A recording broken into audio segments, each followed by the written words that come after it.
Yo, what's going on, guys? Jared here. Just very quickly, I wanted to give you guys a deck profile for a updated Dark World deck. I've had this built since the last profile, and I haven't had a lot of time to go to locals. I finally went, and I went undefeated with it. It's pretty good. Deck performed really well. Really liked it, so I would recommend it.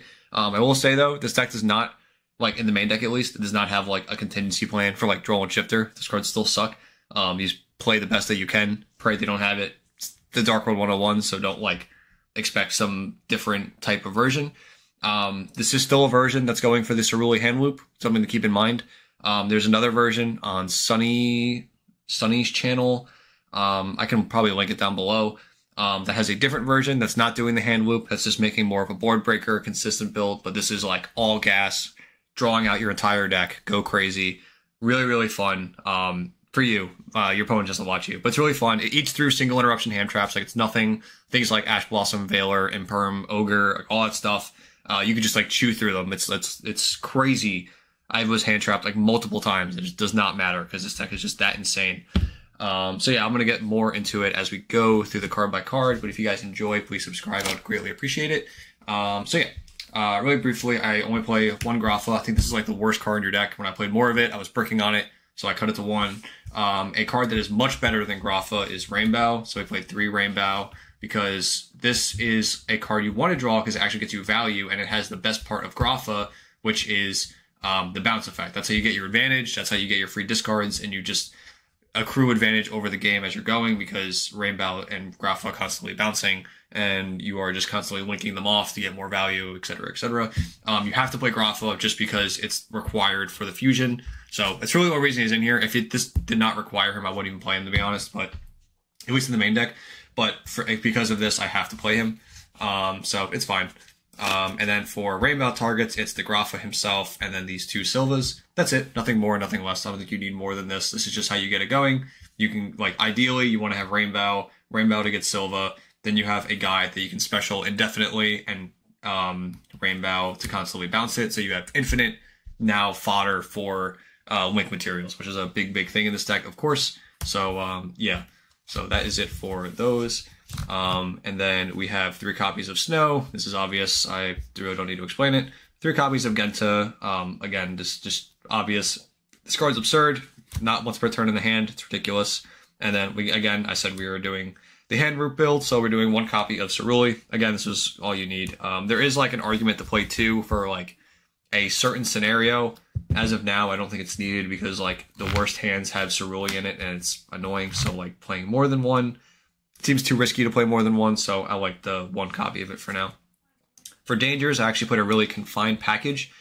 2 copies of Nessie, 1 copy of Jackalope, 1 copy of Mothman, and 1 copy of Tsuchinoko. So all these cards actually have different utility in this deck, except Nessie. Nessie's probably actually, like, ironically the weakest one. Other than just being a good Dangerous and a free body. If it's discarded, it's fine. But it really just acts to get to these, or, you know, or Mothman. They all do different things. So this, you are able to make a unique fusion with this guy.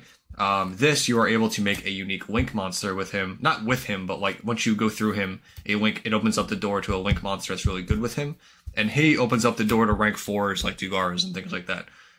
So like this is like Dugaras. This is like Haggard Lizardos. This is the Berfermit fusion fodder. So like they all have their own like unique aspects. And I think that's like the best part about the Dangers that maybe not a lot of other Dark World players are taking advantage of.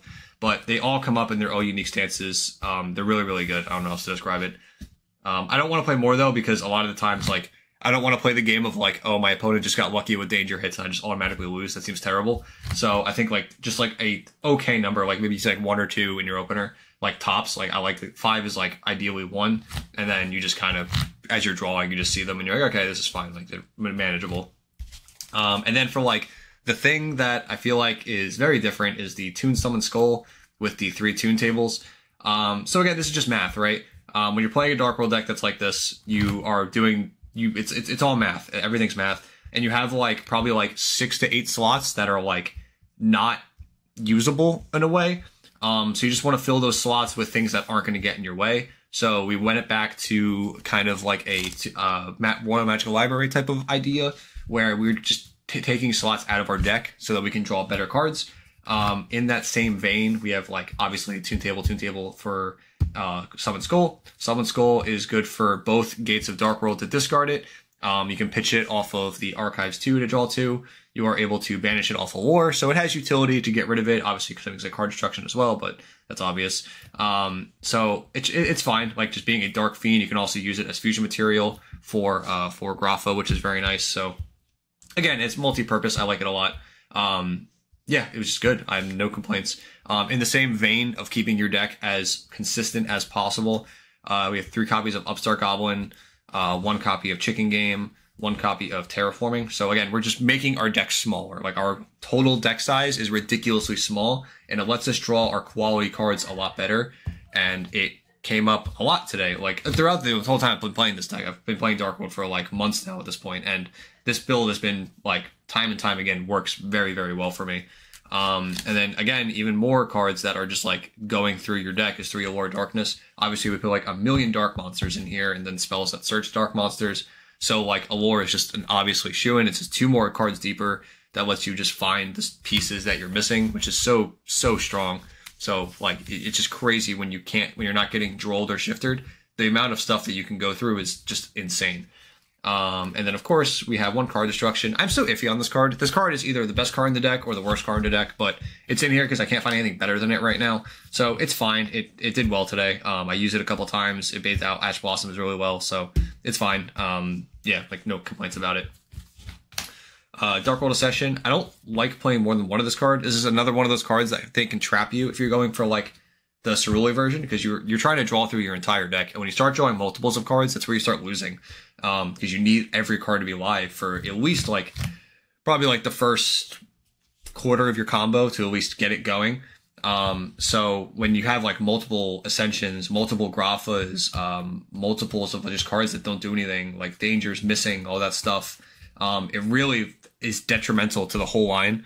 So when, like, I just play 1 of this card, I eventually search it with Snow. It's fine. You don't need more. And it has extra utility in this deck too because of the Jackalope, like I said, to make the burp from it as well, which was very, very nice. 3 copies of Gates to obviously get Search off Genta. I'm not going to explain this. There's an argument to play 2, but again, there's just not a better card than Gates in my opinion. 1 copy of Archives. This card's just on site discard. You can choose when to discard, what to discard. It's like the main thing. 2 copies of Corridor. I actually was playing 1 of this card before, and I just like had to bump it up to 2 because it just like, it fixes so many hands. It gets everything you need. Even though if it's a 2 and you can see 2 of it, it's like, this is like the exception to the rule in my eyes because of just how strong this card is, being search anything, discard anything. So it just fixes like everything in your deck. And then I actually played 2 copies of Dark World Dealings. This is, I know, a controversial take, but again, like when you're in those like 6 to 8 slots that aren't great in this deck, and you have to like start picking cards, there's like people play Skill Drain in this slot, to draw into it in your combo, and then it's like, okay, I stop comboing, now I have Skill Drain, but like I don't want to stop comboing, I want to keep going. And like I said, single interruption hand traps you don't care about. So like Dealings, like who cares if they draw more hand traps? It's not, you really don't care at a point. By the time you're activating this, you are like so far ahead, it just doesn't even matter. And even if they do hand trap you, it's kind of just like turns into like less cards in their hand for you to worry about, because you start like trading with cards with Silvas. It's so like silly that it can do that. But yeah, that's the entire main deck. For the extra deck, I'm actually only playing 1 copy of Grapha. I don't want to play more. I don't think you need to play more. This is really all you need in my opinion, because you're just doing the combo, playing this, and then it's over. There is like some scenarios where a second can come up, but I really don't think you need it. And then the 1 copy of Burr from it. This card's good, like I said, being able to use the Jackalope and any of the Fiend monsters from your graveyard. So your Dark World Ascension actually turns into like a Miracle Fusion without Grapha. So this card's nice because you don't need Grapha, right? Like you can resolve Nessie, get Jackalope. Even if it hits Jackalope, you get Snake. Now you have Burr from it live that can send the Grapha instead from deck to graveyard when it's summoned. And then if there's some scenarios where you actually get to use the other effect of this card as well. Just as an example, today, this got SP Little Knighted, and then I was able to make this later, link it off, and then on my opponent's draw phase, banish this from the graveyard to bring back the Grapha. It was just like, this is crazy that you can do that. So this card just adds like very nice utility, which I really, really like. And just being only 2 monsters. And again, the big thing is not requiring Grapha. Like, it just lets this card be live more, and that's like the most important thing to me. So yeah, like I like both of these. Next up is Links. So we have Akashic Magician, Dark Charmer. I didn't make either of these today, to be honest. So like I don't think they're bad. Like they're fine. Like they're still good. They definitely do come up. Charmer might have to switch out, but we'll see. No one's playing Dark Monsters right now. Haggard Wizardos, fine. Security Dragon, fine. Muckraker, fine. The Nightmares, these came up a lot today. Like all of these came up. Like every Nightmare monster came up. So I think these are the only cards. Yeah, these are the only cards I never made today. Yeah, they're good. No complaints. I really wasn't like missing anything else, to be honest. No other cards came up.